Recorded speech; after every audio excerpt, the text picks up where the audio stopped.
vlog எடுக்க ஆரம்பிச்சிட்டேன். So வந்து முதல்ல எடுத்தோன்னே ரைஸையும் அதுக்கப்புறம் சுண்டலும் குக்கரில் ஒன்றா வச்சு வேக வச்சிடலாம்னு சொல்லிட்டு எடுத்திருக்கேன். என்கிட்ட இந்த மாதிரி 5 லிட்டர் குக்கர் இருக்குது. அதில் 2 கம்பார்ட்மெண்ட் வச்சு வேக வச்சு எடுத்துக்கலாம். ஸோ எனக்கு இது ரொம்பவே யூஸ்ஃபுல்லாக இருக்கும் இந்த இது. ஸோ அதனால் நான் 1ல் ரைஸும் 1ல் வந்து பச்சை பட்டாணியும் வச்சு நான் ஃபஸ்ட்டு வேக வச்சு எடுத்துக்க போகிறேன். நீங்கள் எந்திரிச்சோன்னே லஞ்ச் ப்ரிப்பரேஷனுக்கு ஸ்டார்ட் பண்ணிட்டேங்க. ஃபஸ்ட்டு வந்து குக்கரில் வந்துட்டு எனக்கு 2 கம்பார்ட்மெண்ட் இருக்குது. ஸோ அதில் வந்து ஒன்றில் வந்து ரைஸும் 1ல் வந்து பச்சை பட்டாணியும் போட்டு ஒரு சைடில் வந்து குக்கரை வச்சுட்டேன். அதுக்கப்புறம் தேய்ச்சிக்கு வந்து வெங்காயம், தக்காளி, அதுக்கப்புறம் மிளகாத்தூள், உப்பு எல்லாத்தையும் போட்டு பச்சையாக அரைச்சிட்டு வதக்கி கொடுத்தோம்னா அந்த சட்னி அவனுக்கு ரொம்பவே ஃபேவரெட்டு. ஸோ அதனால் அதுவும் கொஞ்சமாக அவனுக்கு வந்து தோசைக்காக பண்ணிட்டேன்.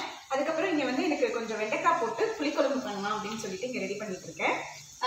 இதில் வந்து ஃபஸ்ட்டு எண்ணெய் ஊற்றிட்டு கொஞ்சமாக கடுகு போட்டு நல்லா வதங்கினதுக்கப்புறம் வெங்காயம் கொஞ்சம், தக்காளி, அதுக்கப்புறம் பூண்டு நிறைய போட்டுட்டு எனக்கு மிளகு தக்காளி வத்தல்லாம் போட்டு பண்ணால் எனக்கு ரொம்ப பிடிக்கும்.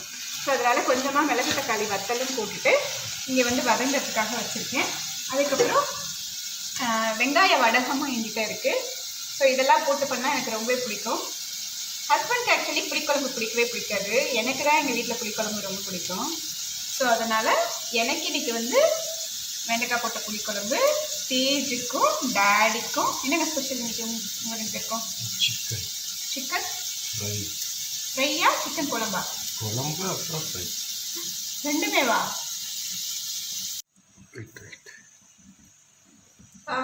சிக்கன் கிரேவிக்கு கொஞ்சமாக எண்ணெய் ஊற்றிட்டு கடுகு, கொஞ்சம் சோம்பு தாளிச்சிட்டு பட்டை, அதுக்கப்புறம் கிராம்பு, கொஞ்சம் பிரியாணி இலை, எல்லா ஸ்பைசஸும் போட்டுட்டு அதுக்கப்புறம் வெங்காயமும் தக்காளியும் ஃபுட் ப்ராசஸரில் போட்டு நான் ஓரளவுக்கு அந்த கொஞ்சம் கரெக்டான அளவுக்கு அடைச்சி வச்சுருக்கேன். ஸோ அதையும் போட்டு வதக்கிக்கலாம்.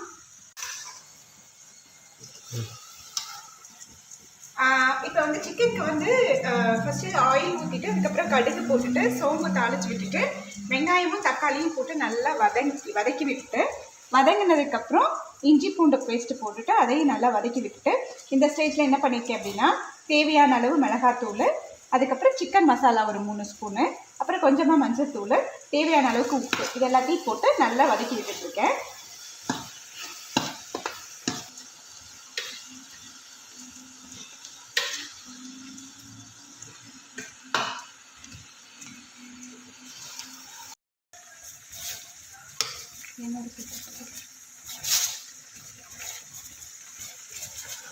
புளிக்குழம்புக்கும் எல்லாமே மசாலா தான் ஆட் பண்ணிட்டேன்.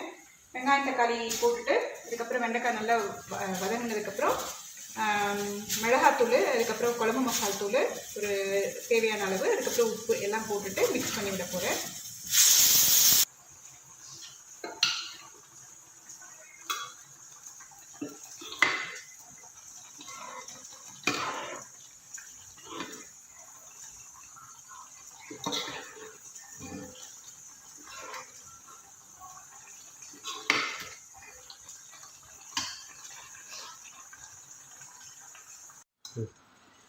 சிக்கன் கிரேவியும் ரெடி ஆகிடுச்சு.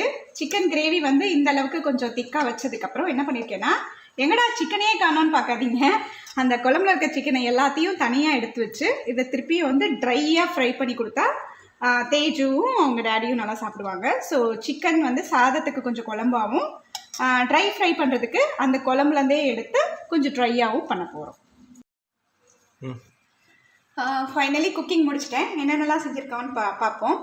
ஃபஸ்ட்டு சிக்கன் கிரேவி கொஞ்சம், இந்த கிரேவியில் அந்த சிக்கனையே எடுத்து நல்லா சூப்பராக பெப்பர் சிக்கன் பண்ணியாச்சு. இந்த பெப்பர் சிக்கன் வந்து இன்றைக்கி என் ஹஸ்பண்ட் பண்ணியிருக்காரு. ஆமாம் தானேங்க? ஸோ சிக்கனில் வந்து என்ன பண்ணியிருக்கீங்க? திருப்பி அதில் சிக்கன் போட்டு அந்த கிரேவிக்கு 2 கரண்டி ஊற்றி ஓகே பெப்பர் போட்டு அப்படியே சிம்லேயே விட்டேன். ஓகே. எனக்கு வந்து சிக்கன் அதிகம் பிடிக்காது. ஸோ அதனால் நான் என்ன பண்ணியிருக்கேன்னா வெண்டைக்காய் நிறைய போட்டு குழம்பு வந்து தண்ணி மாதிரி வைக்காமல் வெறும் புளி மட்டும் ஊற்றி நல்ல சாம்பார் மசாலா, அதுக்கப்புறம் மஞ்சத்தூள், அதுக்கப்புறம் கொஞ்சமாக மிளகாத்தூள் எல்லாம் போட்டு, புளியும் போட்டு, உப்பும் போட்டு, பூண்டு அதெல்லாமே போட்டு சூப்பராக ஒரு அப்படியே ஃபுல் திக்காக காய் நிறையா இருக்க மாதிரி ஒரு புளிக்குழம்புன்னு சொல்லலாம். இல்லை வந்து வெண்டைக்காய் பொரியல்லையே கொஞ்சமாக புளி ஊற்றி நல்லா வாய்க்கு சுருக்குன்னு வச்சுருக்கேன்.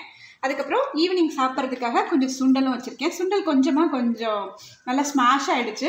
இப்படி இருந்துச்சுன்னா எங்கள் வீட்டில் எல்லாருமே சாப்பிட்டுப்பாங்க. ஸோ அதனால் அதுக்காக வச்சுருக்கேன். அதுக்கப்புறம் ஹாட்டாக ரைஸ் இருக்குது. ஸோ இன்றைக்கி அப்புறம் காலையிலேயே மாவும் ஆட்டி வச்சிட்டேன். ஸோ இன்றைக்கி எல்லா வேலையுமே முடிஞ்சிச்சு. ஸோ இதுதான் இன்றைக்கி எங்களோட லஞ்ச். அதுக்கப்புறம் தேஜுக்கு சட்னியும் ரெடி பண்ணி வச்சிட்டேன், அழகா சட்னி. லஞ்சு சாப்பிட்டு முடிச்சுட்டு கொஞ்சம் நேரம் ரெஸ்ட் எடுத்துகிட்டு ஈவினிங் போல் சரி கொஞ்சம் நேரம் தேஜுவை கூட்டிகிட்டு வெளியில் போகலான்னு சொல்லிட்டு வெளியே போனோம். போகும்போது பாத்வேலேயே நிறைய ஃப்ளவர்ஸ் எல்லாம் இருந்தது. ஸோ அந்த ஷாப்பெல்லாம் அப்படியே வீடியோ எடுத்துக்கிட்டே போனோம். ஆக்சுவலி அவனோட லைப்ரரி புக்ஸ்லாம் கொஞ்சம் ரிட்டர்ன் பண்ண வேண்டியது இருந்தது. ஸோ அதனால் லைப்ரரிக்கு போயிட்டு அங்கேயே ரிட்டர்ன் பண்ணிட்டு வந்துடலாம் அப்படின்னு சொல்லிட்டு நடந்து போயிட்டு இருந்தோம். ஆக்சுவலி நானும் தேஜுவும் மட்டும்தான் போயிட்டுருந்தோம். போகும்போது இங்கே பார்க்குறீங்க இல்லைங்களா, இதுதான் வந்து ராயல் மெயில்னு சொல்லுவாங்க, போஸ்ட் ஆஃபீஸ் ஆக்சுவலி. ஸோ அந்த வழியாக நாங்கள் போய் கிராஸ் பண்ணி தான் அங்கே இருக்கிற லைப்ரரிக்கு நாங்கள் போகும்போது பஸ்ஸஸ்லாம் டபுள் டெக்கர் பஸ்ஸஸ் அதெல்லாம் இருந்தது. ஸோ அந்த பிக்சரையுமே நாங்கள் கவர் பண்ணிகிட்டே தான் போனோம். ஆக்சுவலி இங்கே பார்த்தோம்னா லைப்ரரி புக்கு வந்து கிட்ஸு அடல்ட்டு எல்லாருக்குமே வந்து ஜஸ்ட் நம்ம வந்து ரெஜிஸ்ட்ரேஷன் பண்ணிக்கிட்டு என்ரோல்மெண்ட் பண்ணிவிட்டு நம்ம வந்து ஃப்ரீயாக புக்ஸ் எடுத்துக்கலாம். ஒரு பர்சனுக்கு வந்து 20 புக்ஸ் வரைக்குமே எடுத்துக்கலாம், ஃப்ரீ தான், நம்ம எதுவும் பே பண்ண தேவையில்லை. ஒரு புக்கை வந்து நம்ம வந்து 10 டைம்ஸ் வரைக்கும் ரெனியூ பண்ணிக்கலாம். ஆக்சுவலி நாங்கள் இன்றைக்கி வந்து ஒரு 4 புக்ஸை வந்து ரிட்டர்ன் பண்ணுறதுக்காக போயிருந்தோம். லைப்ரரியில் போன உடனேயே இந்த மாதிரி ஒரு மிஷின் இருக்கும். ஸோ நம்மளே அங்கே தேவையான புக்கை எடுத்துகிட்டு வந்து அப்டேட் பண்ணி எடுத்துகிட்டு வந்துக்கலாம். அப்படி இல்லை நம்ம திருப்பி ரிட்டர்ன் பண்ணுறோம் அப்படின்னாலும் நம்ம அந்த பார்கோடை வந்து அந்த மிஷினில் காமிச்சு அந்த என்ட்ரி போட்டுட்டு நம்ம அங்கே பக்கத்தில் பின் வச்சுருப்பாங்க. ஸோ அங்கே வந்து ரிட்டர்ன் பண்ணிட்டு வந்துடலாம். ஸோ அந்த மாதிரி தான் இன்றைக்கி தேஜு வந்து ஒரு 4 புக்ஸை வந்து லைப்ரரியில் ரிட்டர்ன் பண்ணிகிட்டு இருந்தான்.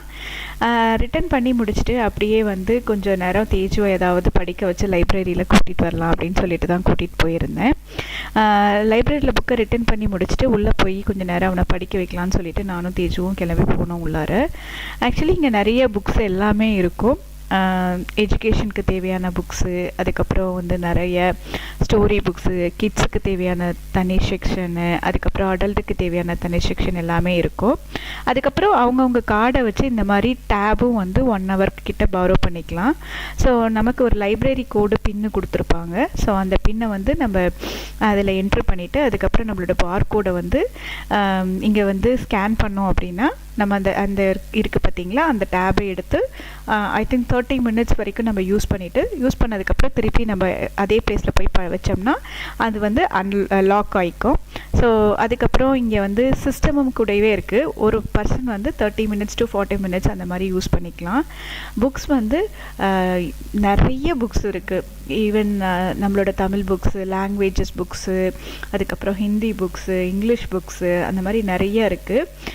பெரிய லைப்ரரிங்க. இங்கே வந்து ஒருத்தருக்கு வந்து 20 புக்ஸ் வரைக்குமே எடுத்துக்கலாம். நம்ம ஒரு பர்சனோட கார்டுக்கு வந்து 20 புக்ஸ் வரைக்கும் எடுத்துக்கலாம். சில்ட்ரன் புக்ஸ் மட்டும் நம்மளோட அடல்ட்டோட கார்டில் வந்து எடுக்க முடியாது. ஸோ அவங்களுக்கு தனியாக லைப்ரரி கார்டு வாங்கிட்டு அவங்க சில்ட்ரன்ஸ் வந்து அந்த கார்டை யூஸ் பண்ணி ஒரு 20 புக்ஸ் வரைக்கும் வீட்டுக்கு எடுத்துகிட்டு வந்துக்கலாம்.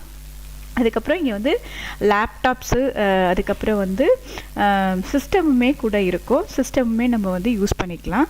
ஸோ நாங்கள் கொஞ்சம் நேரம் லைப்ரரியில் டைம் ஸ்பெண்ட் பண்ணதுக்கப்புறம் சரி வெளியில் வந்துட்டோம். ஆக்சுவலி இன்றைக்கி வந்து சாட்டர்டே அண்ட் சண்டே அப்படிங்கிறதுனால 5 o'clock லைப்ரரி வந்து க்ளோஸ் பண்ணிடுவாங்க. ஆல்மோஸ்ட் க்ளோஸ் பண்ணுற டைம் ஆனதுனால நாங்களும் வேலையெல்லாம் முடிச்சுட்டு வெளியில் வந்துட்டோம். மற்ற டைம்ஸ்லாம் வந்து 8 o'clock வரைக்குமே லைப்ரரி இருக்கும். ஸோ நாங்கள் வந்து அதுக்கப்புறம் வந்துட்டு வெளியில் வந்து கொஞ்சம் மில்கெல்லாம் வாங்க வேண்டியது இருந்தது. வீட்டில் மில்கெல்லாம் தீர்ந்து போச்சு. ஸோ அதனால் பக்கத்தில் இருக்க ஷாப்புக்கு வந்து மில்க்கும் பர்ச்சேஸ் பண்ணிக்கிட்டு நம்மளே பில் போட்டு எடுத்துக்கலாம். ஸோ தேஜு தான் வந்து மில்கோட பில்லை வந்து போட்டுட்ருக்கான். ஸோ அங்கேருந்து மில்க்கு பர்ச்சேஸ் பண்ணிக்கிட்டு அதுக்கப்புறம் வந்துட்டு அவனுக்கு கொஞ்சம் ஆர்ட் கிளாஸுக்கு தேவையான சப்ளைஸ்லாம் வாங்க வேண்டியது இருந்தது. ஸோ நாங்கள் ஆர்ட் கிளாஸ்க்கு வந்து அவனுக்கு கொஞ்சம் அக்ரிலிக் பெயிண்ட்டு, அதுக்கப்புறம் ப்ரஷ்ஷு, ஆர்ட் ப்ரஷ்ஷு, அதுக்கப்புறம் கொஞ்சம் பிளாக் கலர் பென் அதெல்லாம் வேணும் அப்படின்னு சொன்னான். ஸோ கம்பேரிட்டிவ்லி எங்கே கொஞ்சம் கம்மியாக இருக்குது, சீப்பராக இருக்குது அப்படின்னு சொல்லிட்டு நாங்கள் ஒரு 1 or 2 ஷாப்ஸ் பார்த்துட்டு ஃபைனலாக இந்த ஷாப்பில் வந்து பார்க்கும்போது நிறைய கலெக்ஷன் இருந்தது.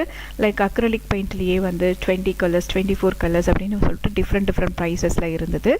ஸோ தேஜுக்கு தேவையான அக்ரிலிக் பெயிண்ட்ஸு, அதுக்கப்புறம் ப்ரஷ்ஷு, அதுக்கப்புறம் வந்துட்டு ஒரு black colour pen, gel pen அதுவும் வேணும் மம்மி அப்படின்னு சொல்லி கேட்டதுனால அதையும் வாங்கிட்டு வந்துட்டோம். இதுதான் இன்றைக்கோட வீடியோ. தேங்க்ஸ் ஃபார் வாட்சிங்.